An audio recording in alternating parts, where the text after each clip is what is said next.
Hello everyone and welcome to Suga's Kitchen. So today I am showing you a very simple recipe, the samosas, as we make it at home. Very simple and easy to make.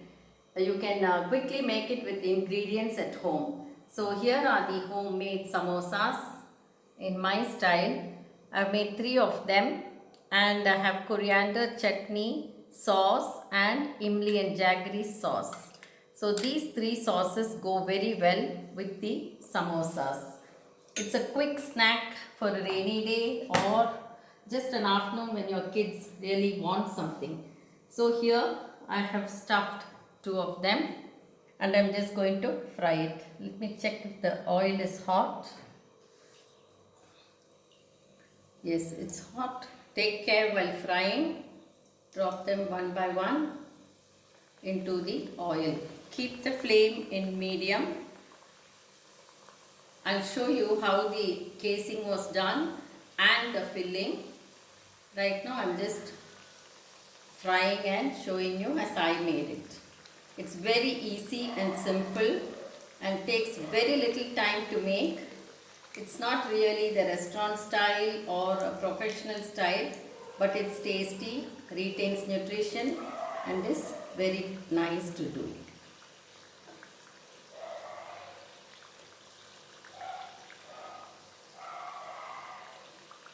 If the flame is high, the flour will get burnt. So always keep it in medium and see that you take it out very carefully. It's a popular snack item among children, and since now most of them are working online, taking classes online, this is a quick recipe to just give them something to eat for their mid-morning. Most of them would be used mid-morning snacks while they were at school, and they need not miss out on this when they are at home studying. And the mothers who are working can make the filling and the casing and keep it ready and give it a quick fry. And if it's already done, the fathers too can just fry it. It's as simple as that, this recipe.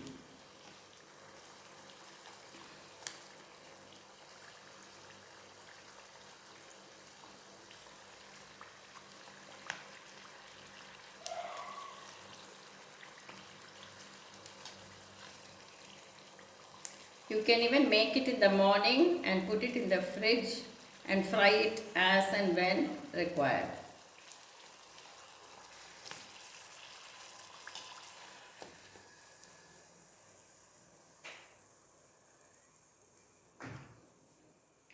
It's not even too oily, so drain it out on a paper and keep it. You can fry it a little more if you wish it to be more golden. Now for the filling, what I've used is, I've taken a potato, boiled it. You can boil it in the pressure cooker or you can just boil it free boiling in the water. Yeah, let it be. And then to the potato, I'm adding some fried onions. I fried the onions and kept it. I used shallots and then some chilies and a little bit of ginger and some salt. So these are nicely mashed and mixed. I have just boiled the potato. I am not frying them or anything. Only the onions are fried. So mash it nicely till it comes. I have used a little turmeric powder. That's why it's got that yellow color. You can also use turmeric powder. Once it's mashed and mixed well, it gets this texture and consistency. So this is the potato filling. Now you can also add grated paneer along with the potato and some cheese bits. So I'll just show you quickly how to do the casing, and last I'll show you how to mix the casing batter.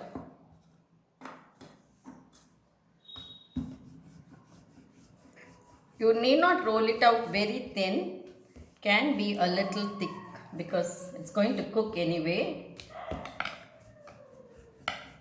Only thing, the casing should not open out, otherwise the contents will spill. Make it into a round.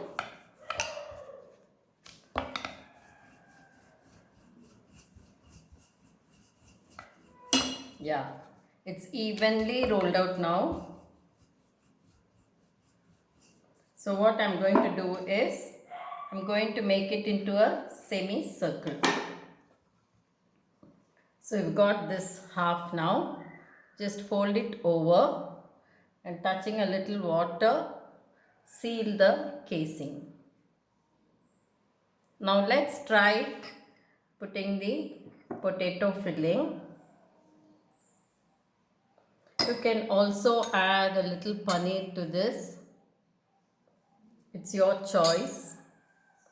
And carefully close the sealing. The edges should be sealed well so that the contents don't spill out. Very simple and easy, very homely and a quick snack. Now the oil is hot. Drop it in carefully while working with oil.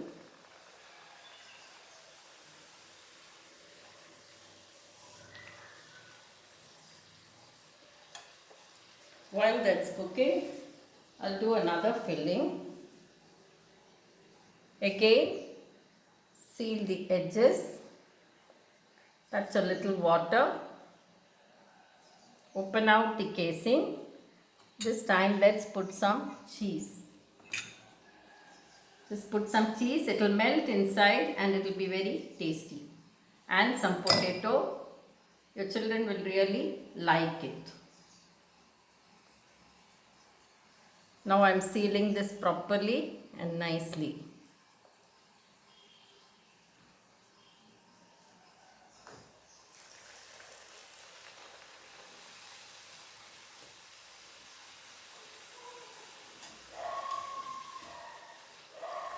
So your potato filling can be combined with paneer or with cheese, anything you want.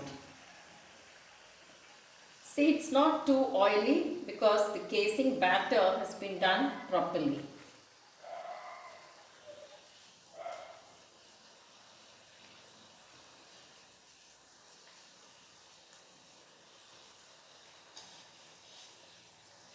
You can use whatever brand of oil you use for deep frying.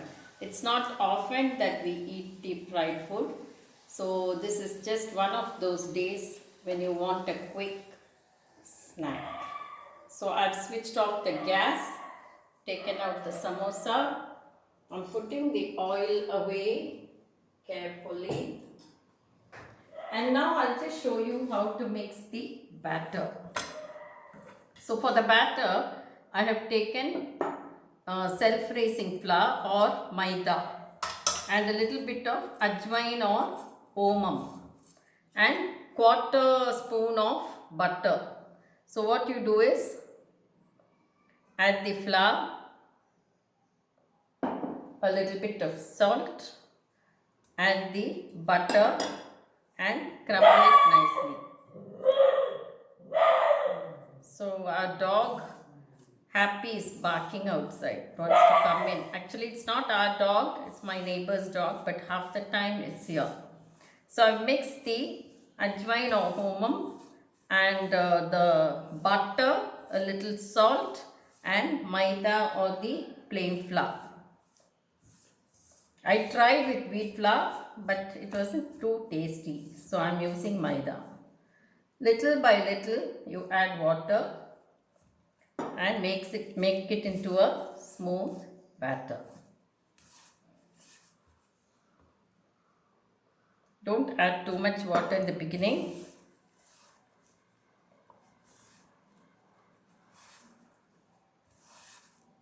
See, slowly mix it into a nice stiff dough. You need to make it about 20 minutes before you're going to make the samosas. It need not ferment and rise or anything. You can just make it about 20 minutes earlier and keep it to rest for some time.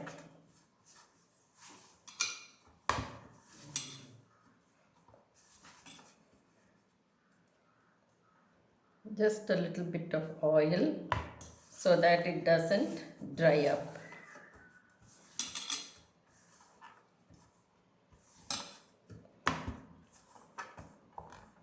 See, the batter is very nice. The casing will come out very well.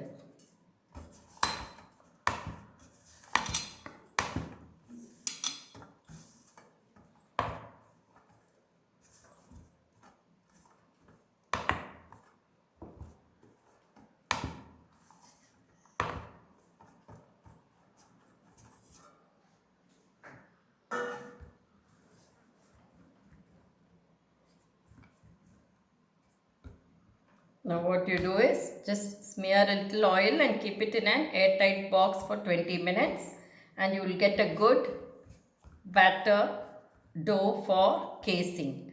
So these are the things that I've used for the filling. This is the ready-made samosa with the 3 sauces. Let me just hold it up and show it to you once more. Enjoy your evening snack while you're all working really hard. Thank you. Happy Teachers' Day, Miss. Thank you, children. Thank you. Enjoy.